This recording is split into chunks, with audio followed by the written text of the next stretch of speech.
Cycle चलाते चलाते रघु ने एक बार आसमान की ओर देखा। उसने देखा कि राख के रंग का आसमान बादलों से घिर रहा है। चारों ओर की हवा जैसे थम गई हो। उसे समझ में आ गया कि तूफान आने वाला है, लेकिन कुसुमपुर पहुंचना अभी भी बहुत दूर था। रघु ने पैडल पर जोर से दबाव डाला, लेकिन वो ज्यादा दूर तक जा नहीं पाया। अचानक जोर का तूफान आ गया, साथ ही लगातार तेज बिजली कड़कने लगी और थोड़ी ही देर में मूसलधार बारिश शुरू हो गई। सामने का रास्ता बारिश की परत में छिप गया। रघु ने कोई और उपाय ना देखकर एक घने पेड़ के नीचे शरण ली, लेकिन फिर भी वह बारिश की मार से बच नहीं सका। हे भगवान, इस तूफान को रोको, मेरी रक्षा करो। शायद भगवान ने उसकी प्रार्थना सुन ली। थोड़ी ही देर में तूफान और बारिश थम गई, लेकिन सड़क की जो हालत थी उसमें अब साइकिल चलाकर आगे बढ़ना संभव नहीं था। मजबूरी में रघु साइकिल को घसीटते हुए आगे बढ़ने लगा, लेकिन थोड़ी दूर जाकर उसे समझ में आया कि वह रास्ता भटक गया है।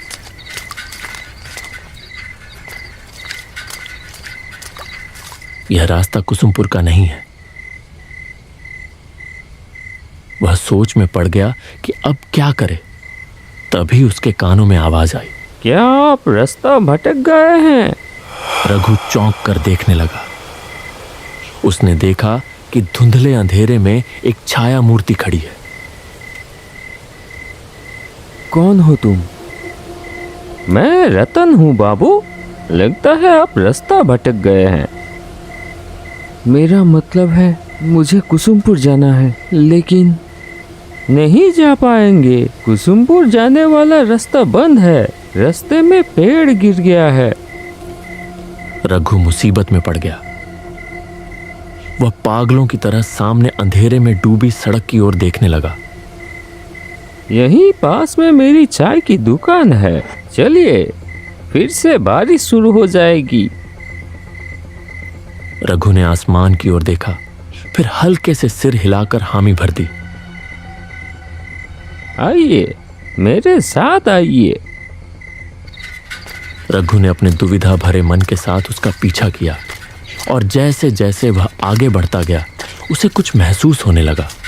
जिस वक्त से वह आदमी उसके पास आया है, तभी से रघु को भीगी हवा में किसी जले हुए चीज की गंध आ रही थी। क्या हुआ? जल्दी कीजिए। हाँ, आता हूँ। साइकिल लेकर वह तेजी से आगे बढ़ा। थोड़ी दूर जाते ही उसने एक गांव का पेड़ देखा। पास ही एक झोपड़ी नुमा घर था। वहां किसी हैरिकेन जैसी चीज की लौ जल रही थी। रतन ने फिर से आवाज दी, आइए बाबू, यही मेरी चाय की दुकान है। रघु ने साइकिल को गांव के पेड़ से टिका दिया और झोपड़ी के चौखट पर आकर खड़ा हो गया। उसने देखा कि एक तरफ एक चूल्हा है और उसके चारों ओर चाय बनाने का सामान रखा है। रघु हैरान हो गया यह सोचकर कि इतनी सुनसान जगह पर इस चाय की दुकान में आखिर चाय पीने कौन आता होगा। रतन एक मोड़ा ले आया। बैठिए बाबूजी, मैं चाय लाता हूँ। रघु अपनी गोद में रखे थैले को कसकर पकड़कर बैठ गया। बाहर फिर से तूफान शुरू हो रहा था। बिजली चमक रही थी और गड़गड़ाहट के साथ कड़क रही थी। ये लीजिए चाय, आप बहुत भीग गए हैं, ये पीजिए, अच्छा लगेगा।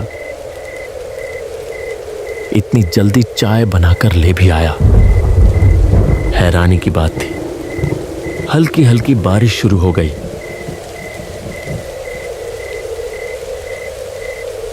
रघु चाय की चुस्की लेते लेते पूछ ही बैठा, यहाँ चाय पीने कौन आता है? मतलब इतनी सुनसान जगह में। पहले कुछ दूरी पर एक बस स्टैंड था, तब लोग आया करते थे। और अब आप जैसे कोई कोई आता है। उस आदमी की बातों में क्या था कौन जाने, लेकिन रघु का सीना एकदम से सिहर उठा। उसने कुछ असहजता के साथ चाय की एक चुस्की ली। आप चाय पीजिए। आज रात आप नहीं जा पाएंगे बाबूजी, रात को यहीं रुकना पड़ेगा। रघु ने देखा कि बारिश की बूंदें अब और भी तेज हो गई हैं। तूफान की रफ्तार भी काफी बढ़ गई है। बिजली लगातार गिर रही है। लेकिन एक चीज देखकर उसे बहुत हैरानी हुई। इतनी तेज आंधी के बावजूद हैरिकेन की लौ जरा भी नहीं हिल रही थी। न जाने क्यों रघु को लगने लगा कि उसके चारों ओर जो कुछ भी है वह सच नहीं है, जैसे कोई जाल है जो चुपचाप उसे अपने भीतर लपेट रहा हो। बैग में रखे हुए इतने सारे पैसे, उसका सीना एक बार फिर धक धक करने लगा। जब बारिश थमी तब तक रात काफी बीत चुकी थी। खाना पीना कुछ देर पहले ही निपट चुका था। रतन दहलीज पर रघु के लिए बिस्तर लगाते हुए बोला, कहाँ गई झूमर? बाबू को पान नहीं दिया? आइए बाबू, यहाँ लेट जाइए। डरने की कोई बात नहीं है, मैं और झूमर तो हैं ही। रघु ने हल्के से सिर तो हिलाया, लेकिन उसके सीने में एक बार फिर से टीस सी उठी, जैसे उसकी छाती के भीतर कोई धीरे धीरे उसे कुछ समझाने की कोशिश कर रहा हो।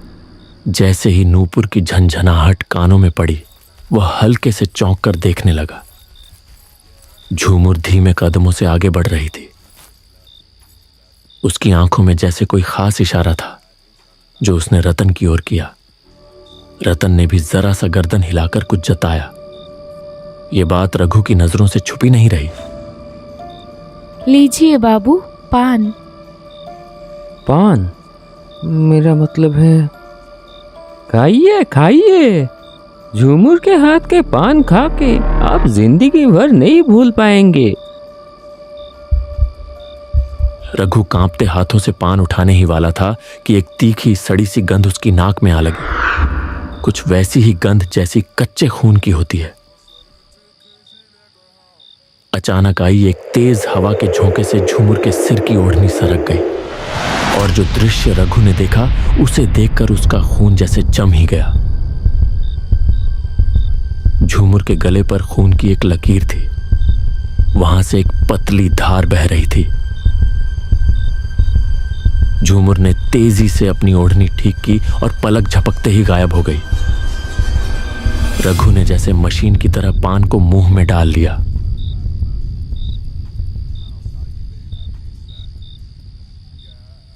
रतन हैरिकेन की लौ धीमी कर कमरे के अंदर चला गया। रघु एक अजीब सी घबराहट और बेचैनी लेकर लेट गया। रात गहरी और शांत थी। केवल झिंगुरों की आवाज उस सन्नाटे को तोड़ रही थी। पास के किसी झाड़ी से एक भूखा सियार चीख उठा। फड़फड़ाते पंखों की आवाज के साथ एक काला उल्लू आकर गाब के पेड़ पर बैठा और अपनी डरावनी आवाज में बोल उठा। रघु का सीना बार बार कांप उठता रहा। भगवान देखना, ताकि रात ठीक से कटे। थकान की वजह से थोड़ी ही देर में रघु सो गया।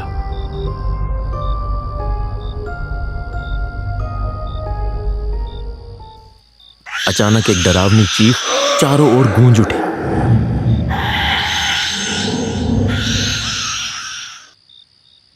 रघु अचानक बिस्तर पर उछलकर बैठ गया। उसने पागलों की तरह इधर उधर देखा। तभी उसके कानों में एक कराहती चरमराती सी आवाज पड़ी।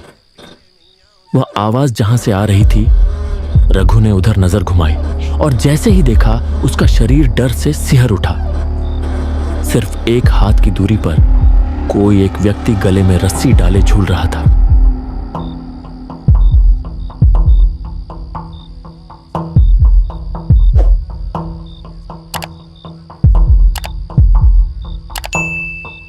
क्या हुआ बाबूजी? कोई बुरा सपना देख लिया क्या? रघु ने देखा कि झोपड़ी के सामने जो आंगन जैसी जगह है, वहां एक लगभग टूटे झुके बांस के मचान पर रतन बैठा है। उसने एक बार फिर धीरे से गर्दन घुमाकर उस ओर देखा, जहां कुछ देर पहले कोई गले में रस्सी डालकर झूल रहा था। लेकिन यह क्या, वहां अब कुछ भी नहीं था। क्या ढूंढ रहे हैं बाबूजी? कुछ नहीं है, वो सब बुरा सपना है। तुम इतनी रात को बाहर क्यों हो? बहुत गर्मी है, इसलिए बाहर की हवा लेने आया हूँ। आप भी आइए ना। रघु समझ गया कि उसका शरीर पसीने से तरबतर हो चुका है, इसलिए वह बिस्तर छोड़कर मचान की ओर बढ़ गया। भीतर दबा एक अजीब सा असहज भाव लिए वह रतन के पास जाकर बैठ गया। तभी कहीं पास से एक निशाचर पक्षी तीखी आवाज में चिल्ला उठा। उस एक चीख ने पल भर के लिए फैली खामोशी को चकनाचूर कर दिया। इतनी गर्मी है, अब नींद आएगी ही नहीं। ऊपर से सपने में आप क्या कुछ देख रहे हैं। इससे अच्छा मैं आपको एक कहानी सुनाता हूँ। 3 साल पहले की बात है। ऐसा ही एक चाय और नाश्ते का दुकान था उसका। सब कुछ ठीक ही चल रहा था, लेकिन इंसान अकेले कब तक रह सकता है। इसलिए उसने शादी कर ली किसी दूसरी गांव की एक लड़की से। उस लड़की को एक नज़र देखते ही नज़र ठहर जाती थी। बहुत लोग कानों कानों में फुसफुसाते रहे, ये तो जैसे गोबर में कमल का फूल होगा तो उसके चाहने वाले भी होंगे। खैर, दुकान में भीड़ बढ़ने लगी और उसकी बीवी ने भी हाथ बटाना शुरू कर दिया। उसकी चाय की दुकान में शंकर रोज चाय पीने आने लगा। एक कप चाय पीता था, लेकिन 1.5-2 घंटे तक बैठा रहता। उसकी बीवी की तरफ उसका नजर है, ये समझ में आ रही थी उस आदमी को। लेकिन नई दुल्हन के बारे में ऐसा कुछ सोचने को उसका मन नहीं मान रहा था। इतनी सुंदर पत्नी के बारे में कोई आदमी कैसे सोच सकता है ये सब? वो आदमी भी नहीं सोच सका। ऐसे ही दिन कट रहे थे। एक दिन दोपहर के बाद वो बाजार जाने के लिए निकला। मैं चलता हूँ, आखिरी बस में लौटूंगा। शाम को दुकान खोलने की जरूरत नहीं है। अच्छा ठीक है, अच्छे से जाना। बाजार में खरीदारी करते करते वो समझ गया कि तूफान आने वाली है, इसलिए जल्दी सामान लेकर वो पहली वाली बस पकड़ ली।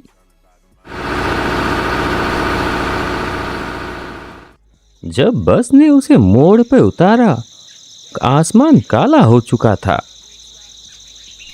एक बार आसमान की तरफ देखा और तेजी से घर की तरफ चल दिया। लगता है बारिश होने वाली है। बीवी अकेली है, अकेले डर जाएगी। लेकिन तब तक उसने सोचा भी नहीं था कि थोड़ी देर में क्या होने वाला है। आंगन में आते ही घर के अंदर से एक दबा दबा हंसी की आवाज आने लगी।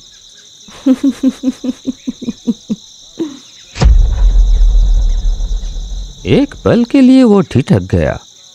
दरवाजे की तरफ ना जाकर वो खिड़की की तरफ बढ़ा।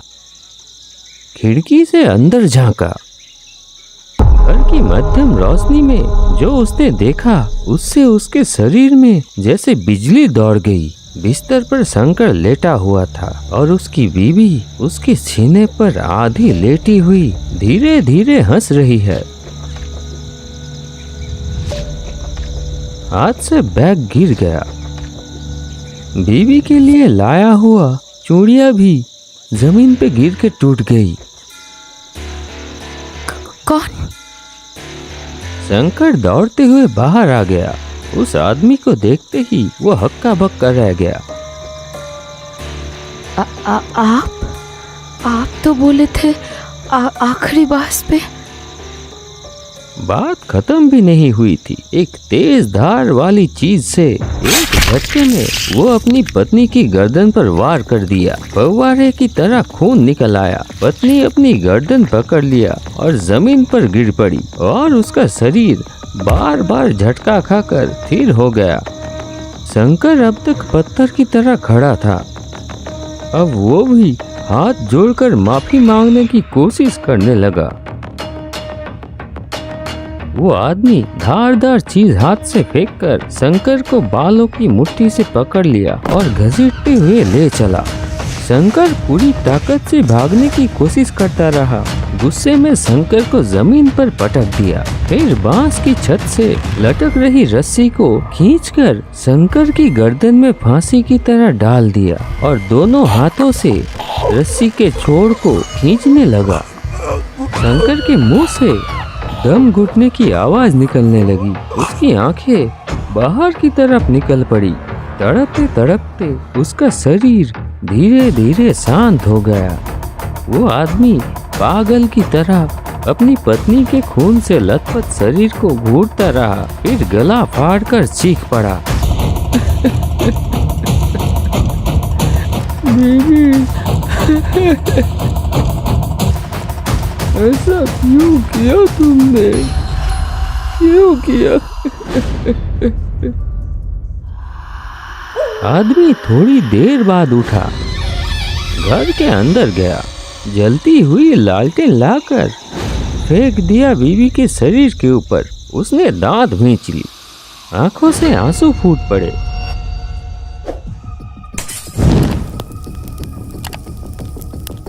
कड़कती आवाज के साथ बिजली गिरी।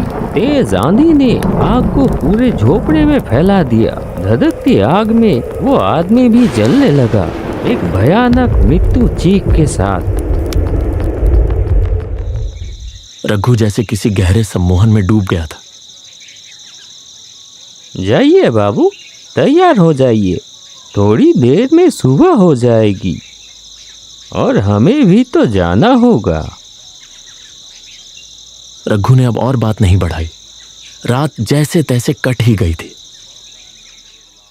वह जल्दी जल्दी तैयार हो गया। फिर दरवाजे में हल्के से दस्तक दी। मैं चलता हूँ, सुन रहे हैं? तो फिर मैं चलता हूँ। नहीं, कोई उत्तर नहीं आया। एक पल के लिए रघु रुका और सोचा। फिर गाब के पेड़ से टिकाकर रखी हुई अपनी साइकिल उठाई और बाहर निकल गया। न जाने कहाँ गए। लौटते वक्त एक बार मिलकर जाऊंगा। लेकिन कुछ दूर जाते ही रघु को याद आया कि वह लापरवाही में पैसों का बैग वहीं भूल आया है। वह तुरंत साइकिल घुमाकर वापस उसी जगह लौट आया। लेकिन यह क्या हालत! वो झोपड़ी कहाँ गई?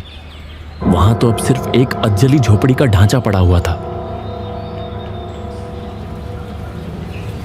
तो क्या रतन ने जो कहानी कल सुनाई थी वो? आप शायद ये ढूंढ रहे हैं।